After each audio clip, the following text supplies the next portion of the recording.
Vous écoutez Des Voix qui portent, un programme audio proposé par La Parole Donnée. Une fois par an depuis une trentaine d'années, la commune de Banon, dans les Alpes de Haute-Provence, fête au mois de mai son fromage, le Banon. Une tome de chèvre à la saveur unique, habillée de feuilles de châtaignier, fabriquée par une petite quinzaine de producteurs installés dans la zone d'appellation.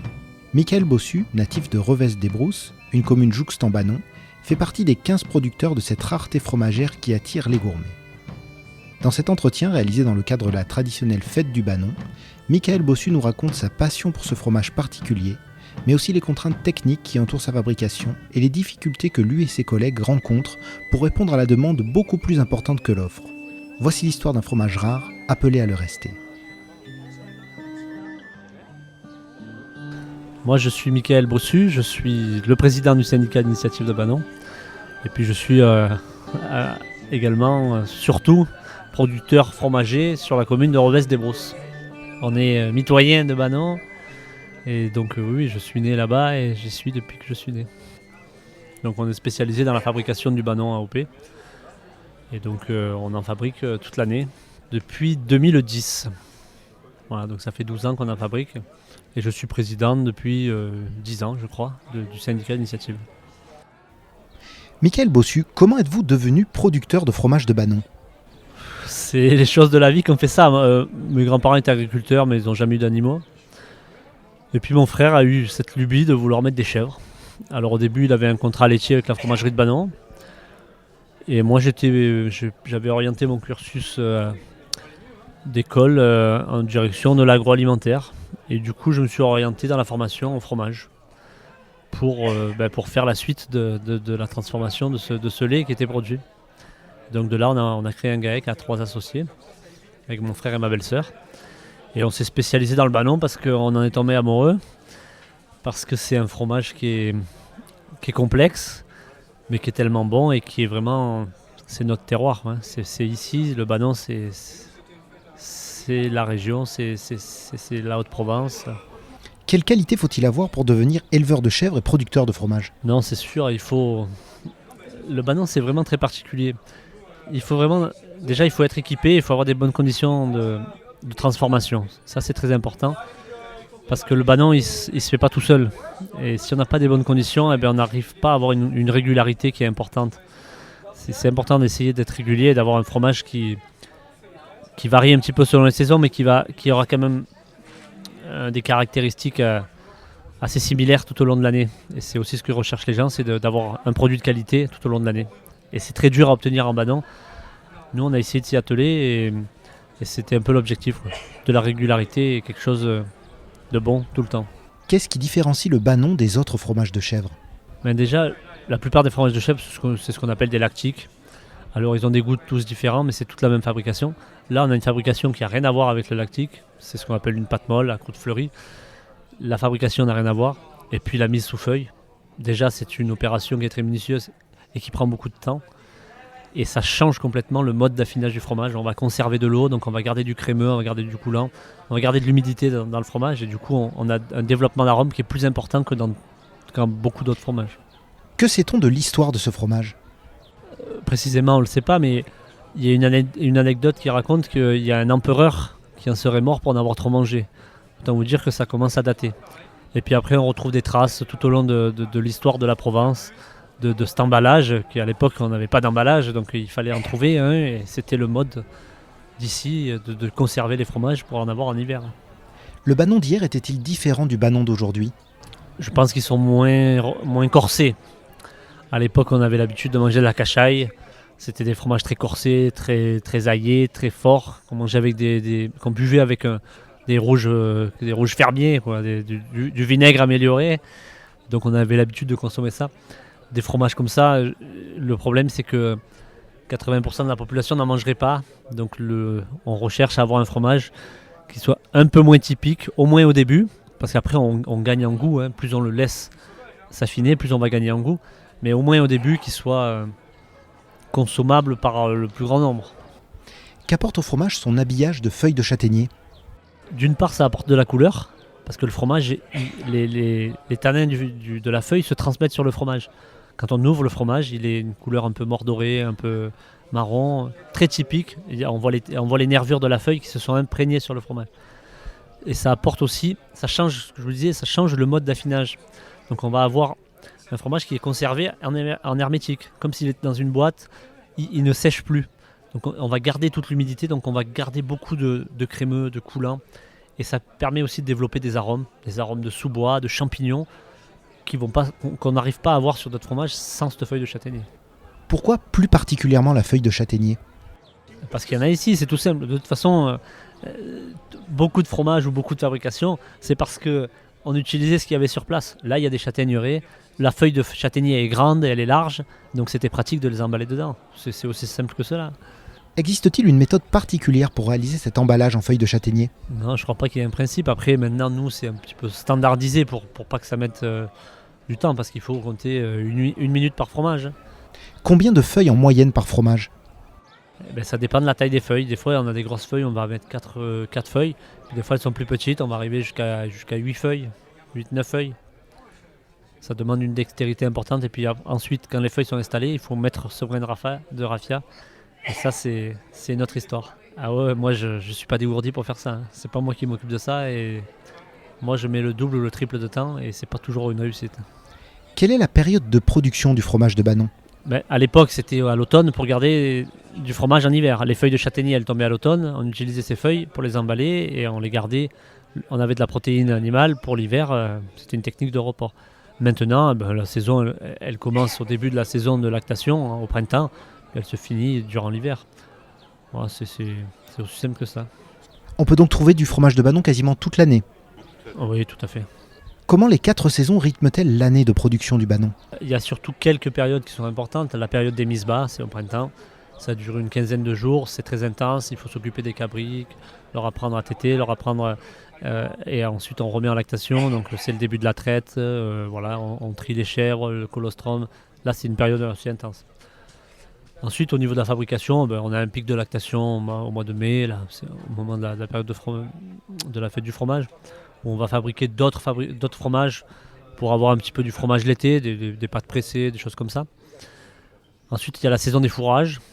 C'est une saison très intense parce que ça prend beaucoup de temps et ça nous enlève un petit peu de notre exploitation.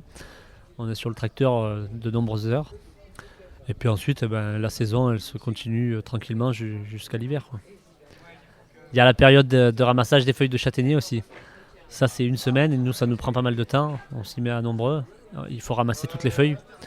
Et quand on transforme un fromage, on sait qu'il faut 5-6 feuilles en moyenne. Vous imaginez le nombre, si on en fait 10 000, 20 000 ou 30 000 pièces par an, il faut un paquet de feuilles. Donc ça nous occupe.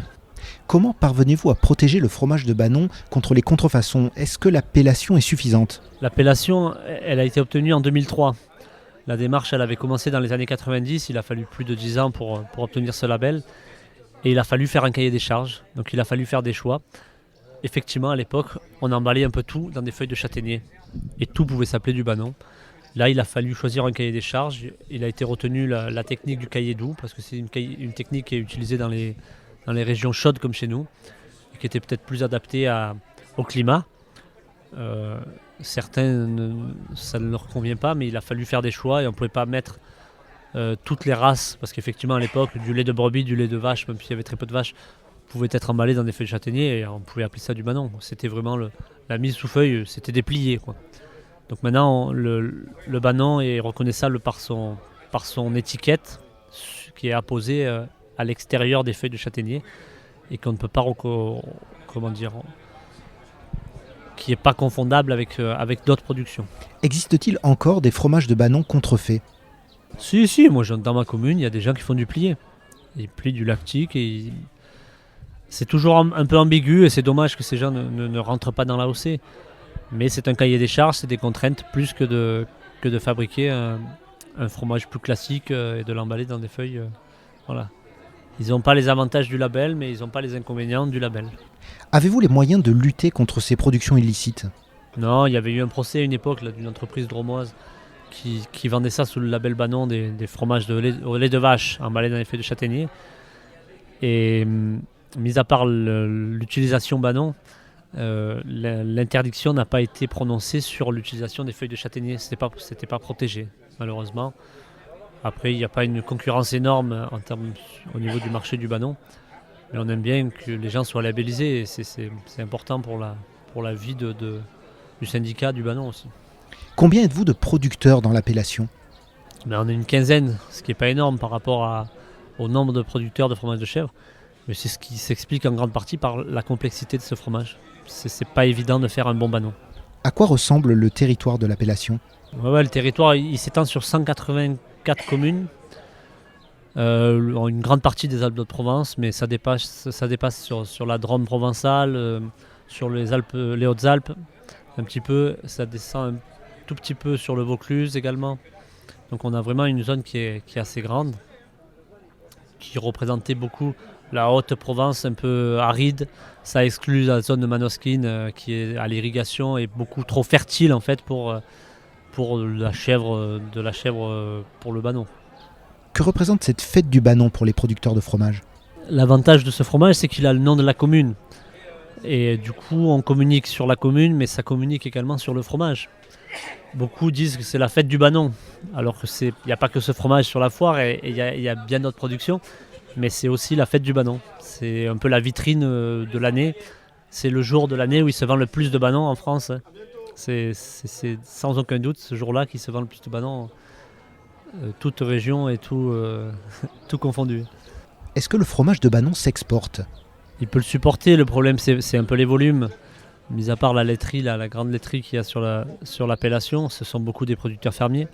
Ce sont beaucoup de producteurs fermiers qui n'ont pas ça comme production principale.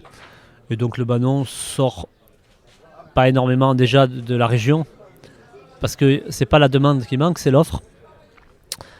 On a beaucoup de demandes pour exporter du Banon, mais déjà si on arrivait à servir les gens dans la région, ce serait bien. Donc c'est ça qui est un peu un frein pour le développement dans l'Hexagone déjà, et après à l'international encore plus. Est-ce que de nouveaux producteurs de fromage sont installés ces dernières années ? Oui, il y en a un qui s'est installé il y a 2-3 ans là, qui est passionné par le Banon et qui s'est mis à en faire pas mal. Mais le problème, c'est les installations sont compliquées. Souvent, ce sont des reprises d'exploitation avec les bâtiments d'exploitation, et donc les tarifs sont très très chers. L'accès au foncier est très compliqué. C'est ça qui est aussi un frein pour les nouveaux installés. À quand remontent vos premiers souvenirs de dégustation de Banon ? On sent chez vous un attachement profond à ce fromage. Ah oui, complètement. Moi, je suis un passionné du Banon. Il y a au moins 15 ans, le père de mon oncle était un grand adepte de Banon. Et je me rappelle, quand on a commencé à faire des fromages, j'avais essayé d'en faire, et il m'avait dit je retrouve le goût des Banons d'antan. Ça, c'était un sacré compliment, quoi. Et de ça, du coup, et beaucoup de gens nous l'ont dit, et ça nous a motivés pour aller plus loin, quoi, pour continuer et pour en faire toujours plus, et pour essayer de garder ces arômes que les gens recherchent, quoi, ou avaient perdu peut-être un peu à une époque. Vos parents étaient-ils comme vous des agriculteurs ? Pas du tout. Mes grands-parents, mais qui étaient plutôt dans le maraîchage et dans les cultures céréalières un peu. Il y avait une 15aine d'hectares sur la commune, mais pas dans les très peu d'animaux ou quelques animaux de ferme comme ça, pas de l'élevage à proprement dit. Comment voyez-vous votre avenir ? Quelles sont vos perspectives de développement ? Ouais, le problème c'est que nous, on n'aime pas trop s'ennuyer. Quand un projet est fini, on en lance un nouveau. Là, on a ouvert des gîtes, on a ouvert un grand gîte avec mes associés. On s'est associés à 4 et on a monté un grand gîte. C'est un petit peu dans la continuité de l'agriculture, et on fait un peu de l'accueil et on montre un peu ce qu'on produit. Mais il y a toujours un projet qui suit l'autre pour toujours s'améliorer, pour toujours pas rester en statique, pas s'endormir. Avez-vous suivi une formation particulière pour devenir fromager ? Et aujourd'hui, est-ce que vous partagez votre expérience ? J'ai fait une école d'industrie laitière, un ENIL, du côté de Poligny, dans le Jura, où on apprend à faire du fromage. Et tous les types de fromage, mais on apprend à faire du fromage et à maîtriser le fromage. Et en ayant ces connaissances, c'est plus facile pour maîtriser la fabrication du Banon. Et puis après, moi j'ai fait 2 années d'apprentissage à la fromagerie Banon, qui est le plus principal producteur de Banon dans l'appellation. eux arrivent à avoir de la régularité et des fromages assez constants. J'aime ça et on prend beaucoup de stagiaires. On a formé pas mal de 3 fromagers qui s'installaient. Moi, j'ai dit au syndicat du Banon que s'il y en a qui voulaient apprendre à faire du Banon, ils peuvent me les envoyer. Il y en a une personne là qui est venue, qui m'appelle de temps en temps pour avoir un peu des conseils. Moi, c'est volontiers, je le fais avec plaisir et je vais peut-être à ce maintenant un peu du recul pour avoir géré quelques problèmes, quelques soucis qui sont propres au Banon.